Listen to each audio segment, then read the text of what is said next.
terhadap nilai IPK tentunya ya. Nah, kita berada sekarang di blok 3 ya, bergeser. Biasanya kita berada di blok 1, tapi karena ada pertukaran kurikulum ya. Jadi kalau kita berada di blok 1 kemarin itu bentrok dengan pelaksanaan, kalau nggak salah urogenital ya, urogenital di semester di kurikulum lama dengan kurikulum baru menjadi bentrok, jadinya digeser gitu uronya itu, jadi sehingga endokrinnya jadi pindah ke blok 3 ya, tapi mudah-mudahan tidak berpengaruh terhadap pembelajaran yang lain ya. Nah, insya Allah berjalan mulai dari 5 Juni sampai 14 Juli. Nah, pelaksanaan kita hybrid ya, masih ada yang daring ya, seperti terutama perkuliahan ya, itu daring ya, dan sebagian besar nanti secara luring. Nah, kalau kita lihat ya daftar penyakit yang ada pada sistem endokrin dan metabolisme, ya kalau kalian buka buku SKDI, ya kalian lihat penyakit-penyakit apa sih yang ada di dalam sistem endokrin dan metabolisme. Nah, ini ada yang tingkat kemampuan 4A sampai ada yang kemampuan 1. Ya, saya rasa semua sudah paham ya apa yang dimaksud dengan tingkat kemampuan 3, 3A, 3B, dan 4A. Itu udah harus dikuasai ya sebagai calon dokter umum. Nanti segala penyakit yang menyangkut kompetensi 3A, 3B, 4A itu terutama titik fokus yang harus kalian kuasai. Ya, lihatlah daftar-daftar penyakitnya apa saja yang masuk ke 3A, 3B, dan 4A ini. Ya, sementara yang kemampuan 1 dan 2 itu dituntut dokter umum bisa mengenalinya, ya, bisa menegakkan diagnosisnya. Nah, selanjutnya cukup dirujuk, ya, seperti itu. Nah, apa kaitannya dengan sistem pembelajaran sekarang? Ya, tingkat 3A, 3B, 4A itu akan diberikan lebih mendalam, ya. Nanti ada yang diberikan tidak cukup hanya perkuliahan, tapi juga di PBL kan, di CSL kan, ya, dan dipraktikumkan. Pokoknya harus benar-benar ya kita menguasai penyakit-penyakit yang ada di sistem 3A, 3B, dan 4A ini. Dan ini kemungkinan besar yang akan ditanyakan dalam ujian. Ya, jadi wajib tahu hukumnya. Ya, jadi pahamilah penyakit-penyakit apa saja ini yang termasuk di kelompok tersebut. Nah, penyakit-penyakit tersebut nanti akan kita sebar menjadi ada yang dikuliahkan, ya, ada yang dipraktikumkan, ya, praktikum kita ada 4, ya, tutorial kita nanti akan ada 4 modul dan akan diberikan dalam 2 kali seminar planning, ya. Lalu CSL ada 6 keterampilan. Telaah jurnal ada 1 kali, ya, lalu ada clinical reasoning ya. Saya yakin angkatan ini sudah pernah ya pada sistem ataupun blog sebelumnya ya sudah berkenalan dengan clinical reasoning, betul nggak? Udah ya? Lebih kurang sama ya, seperti itu pembelajarannya nanti akan kita berikan juga di endokrin. Lalu ujian praktikum ya, itu luring 1 kali. Ya, ini tolong perhatikan sekali ya persyaratan untuk ujian praktikum itu apa. Ya, kemudian ujian praktikum itu tidak ada pengulangan ya. Jadi kalau tidak bisa hadir di ujian praktikum itu kemungkinan akan ya tidak bisa lulus gitu ya karena komponen pembelajarannya nggak lengkap ya. Hati-hati, tolong dijaga kesehatannya dan tolong berencana baik-baik ya, usahakan tidak ada kegiatan-kegiatan lain yang bisa menyebabkan kalian gagal ikut ujian. Ya, lalu ujian teori ya, ujian teori biasanya di akhir sistem ini akan diikuti ujian teori. Lalu nanti ujian remedial biasanya kalau endokrin itu diadakan di akhir semester.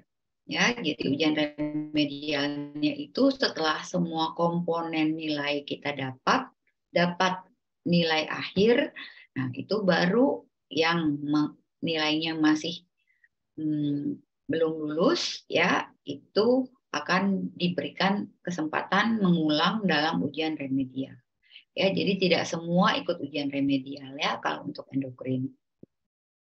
Nah, kuliah tatap muka ya, bidangnya anatomi itu diberikan Dr. Luki, histologi organ endokrin itu Dr. L beserta dengan Pak Dede ya, fisiologi dengan Dr. Busra, biokimia akan diberikan Dr. Muhammad Dwi Putra, PA dengan Dr. Vita, PK dengan Dr. Tri Ari Guntar, farmakoproklamen, anak Dr. Rahmini, radiologi Dr. Reni.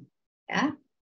Penyakit dalam ini dibagi dua, Dr. Ikrimah dan Dr. Komimah. Ya, mata Dr. Syafarudin, saraf Dr. Robiah, gizi ya sebagai Nusa Dr. Tirta, dan IKM Dr. Tutut. Nah, praktikum ada 4 ya, histologi, PA, biokimia, dan patologi klinik ya, semuanya diberikan secara luring. Kalau CSL ada 4 keterampilan ya, pertama tentang keterampilan anamnesis, khususnya penyakit-penyakit yang ada pada sistem endokrin dan metabolisme ya, mekanismenya seperti biasa ya. Kemudian pemeriksaan fisik umum dan penyakit yang berkaitan dengan sistem endokrin ya, lalu yang spesifiknya adalah pemeriksaan kelenjar tiroid. Lalu kita akan belajar bagaimana menentukan status gizi berdasarkan indeks massa tubuh dan menghitung kebutuhan energi khususnya pada pasien DM ya. Lalu keterampilan konseling ya, kita tahu pasien DM itu menderita penyakit yang tidak bisa disembuhkan ya, hanya bisa dikontrol atau dikendalikan, sehingga keterampilan memberikan konseling kepada pasien maupun keluarga pasien itu sangat penting ya. Jadi kita berikan pada keterampilan CSL, lalu keterampilan memberikan suntikan insulin ya berupa pen subkutan, lalu pemeriksaan gula darah menggunakan point of care test glukometer.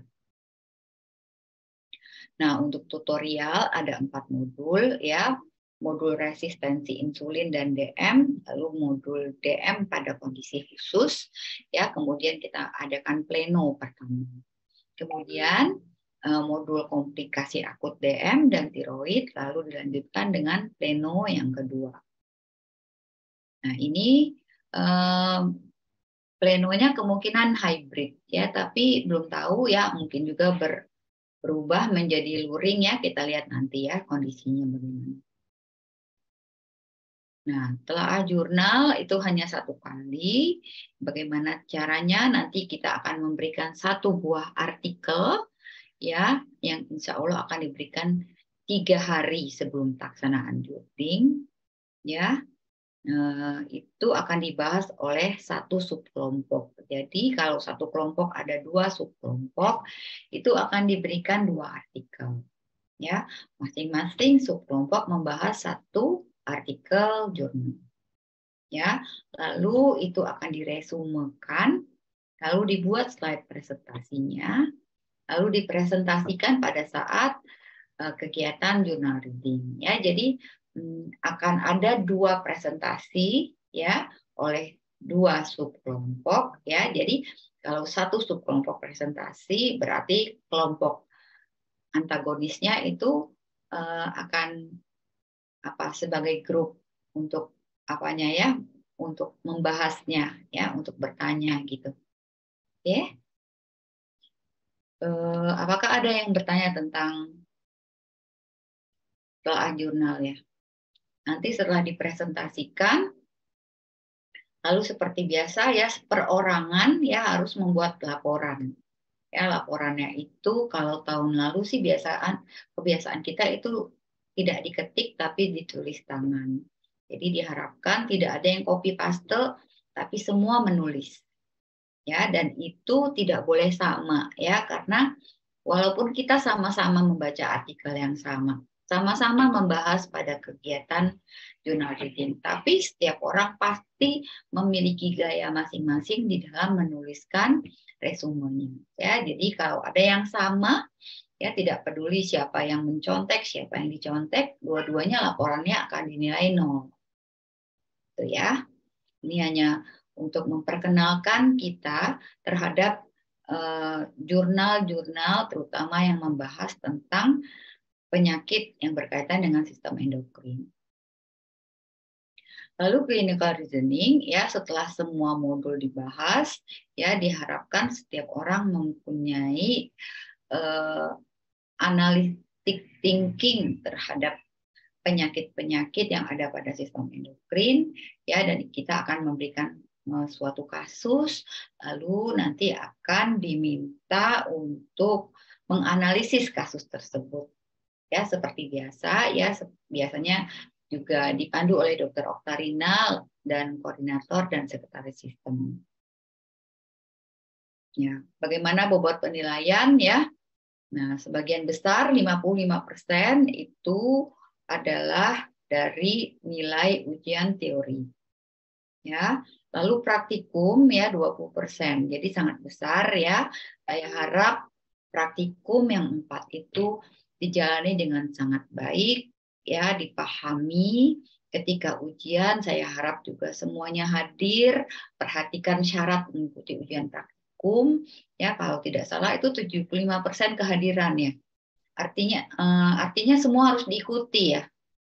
100% kalau nggak salah. Jadi praktikum 4 itu harus hadir, tidak boleh tidak hadir karena itu menyangkut syarat ujian praktikum. Ya, dan ujian praktikum ini bobotnya sangat besar, 20%, tidak ada remedial. Jadi saya sangat menekankan ini terhadap praktikum ya, karena pengalaman saya bertahun-tahun memegang sistem endokrin, itu umumnya yang sangat menarik nilai ke bawah adalah nilai ujian praktikum yang jelek. Jadi saya sangat menekankan nih berulang-ulang tolong diperhatikan praktikumnya ya, kemudian ujian praktikumnya harus memperoleh nilai yang baik. Ya. Lalu 20% juga dari nilai tutorial ya, tutorial sih biasanya nilainya bagus-bagus ya. Lalu telaah jurnal ya, walaupun hanya 1 kali tapi bobotnya lumayan 5% ya. Nah, perhatikan itu ada beberapa juga yang tidak hadir di telaah jurnal, itu juga lumayan 5% tapi bisa mengurangi terhadap nilai akhir. Ya, tolong diperhatikan baik-baik ya. Nah, untuk nilai kelulusan sama ya seperti peraturan akademik yang lain. Nah, nilai batas lulus juga sama ya, minimal C ya. Jadi kalau sudah C sudah dianggap lulus. C- belum lulus. Ya, lalu siapa yang mengikuti ujian remedial? Ujian remedial dilakukan di akhir semester atau setelah komponen nilai kami terima utuh dan bisa dikeluarkan nilai-nilai masing-masing. Lalu bisa terlihat ya siapa yang masih bisa mengikuti ujian remedial hanyalah yang mendapat nilai B- ke bawah. Ya, jadi yang sudah ke B ke atas itu tidak usah ikut ujian remedial lagi. Kenapa? Karena nilai maksimal tapi ini peraturan yang lama ya. Peraturan yang lama sih tidak ya. Kalau panduan akademik per angkatan ya kalau nggak salah. Jadi angkatan 2021 masih mengacu kepada buku akademik yang diterima di awal tahun kalian memasuki perkuliahan kalau nggak salah ya. Nah, jadi nanti akan saya lihat ya panduan akademik untuk angkatan 2021 ini itu bagaimana aturannya, apakah masih mengikuti peraturan yang saya tahu itu nilai B- ke bawah, lalu uji karena apa? Karena nilai maksimalnya adalah B, ya. Tapi saya nggak tahu apakah angkatan ini sudah mengikuti panduan yang baru sehingga bisa walaupun remedial mengulang dan mendapat nilai A. Apakah ada yang bisa memberi informasi ya, Irfan? Bagaimana ya untuk angkatan ini ya, Irfan? Ya izin dok, untuk angkatan kita masih pakai yang kemarin dok, yang misalkan dia itu kita remetnya nanti 1 angkatan biasanya dok, terus nanti masih bisa dapat kesempatan nilai A. Oh, bisa nilai A ya? Iya dok, betul seperti itu. Oke, berarti ya perhatikan baik-baik ya, masih bisa ya, walaupun remedial, tapi kok nilainya bisa memperoleh tingkatan A, berarti bisa ya, tidak ada batasan ya. Jadi harap diperhatikan baik-baik, ujiannya betul-betul diikuti baik-baik, karena kesempatan nilai A itu masih ada. Oke. Peraturan lain-lain kami mengacu kepada buku panduan tata tertib akademik. Nah, tolong diperhatikan juga ya bahwa ini adalah pelaksanaan sistem endokrin yang terakhir yang menggunakan kurikulum lama. Ya, setelah ini insya Allah mulai tahun depan itu tidak ada lagi yang namanya sistem endokrin, tapi sudah dilebur menjadi blok-blok yang ada pada kurikulum yang baru. Artinya apa? Angkatan 2021 ini harus lulus nih. Ya, tentu saja dengan nilai yang terbaik. Kalau belum lulus, nanti kita adakan terpaksa semester pendek, ya, dan harus lulus karena tidak bisa mengikuti reguler lagi di tahun depan. Udah nggak ada lagi reguler di tahun depan. Ya, jadi tolong ini diperhatikan dengan sangat baik. Oke, mungkin itu ya pendahuluan dari saya. Apakah ada yang ingin kita konsultasikan? Silakan. Assalamualaikum dok, izin bertanya mungkin dok. Iya, silakan. Tadi di praktikum itu kita tidak ada praktikum anatomi ya dok ya? Kalau di sistem endokrin nih, kenapa ya dok kalau boleh tahu? Tidak ada ya, kita praktikum cuma 4 kan tadi. Praktikumnya patologi anatomi, patologi klinik, lalu biokimia. Satu lagi apa tadi? Histologi ya dok. Histologi. Jadi cuma 4. Jadi kita praktikum anatomi tidak ada untuk sistem endokrin. Ya. Oke, baik dok, makasih dok. Ya. Ada lagi? Tidak ada ya. Saya pikir begitu saja ya pengantar dari saya. Ya. Semoga angkatan 2021 ini semuanya bisa memperoleh ilmu yang semaksimal mungkin, ya, memahami penyakit-penyakit ada di sistem endokrin dan semuanya bisa lulus 100% dengan nilai terbaik. Ya, silakan Irfan ditutup dengan doa. Ya baik, terima kasih sebelumnya dokter. Alhamdulillah yang di pagi hari ini berjalan dengan lancar. Kita tutup dengan alhamdulillah dan doa kafaratul majelis. Alhamdulillahirabbil alamin. Subhanakallahumma wa bihamdika asyhadu an la ilaha illa anta astaghfiruka wa atubu ilaik. Terima kasih banyak dokter. Baik, saya pamit. Assalamualaikum warahmatullahi wabarakatuh. Waalaikumsalam. Waalaikumsalam warahmatullahi wabarakatuh. Banyak dok. Terima kasih banyak dokter.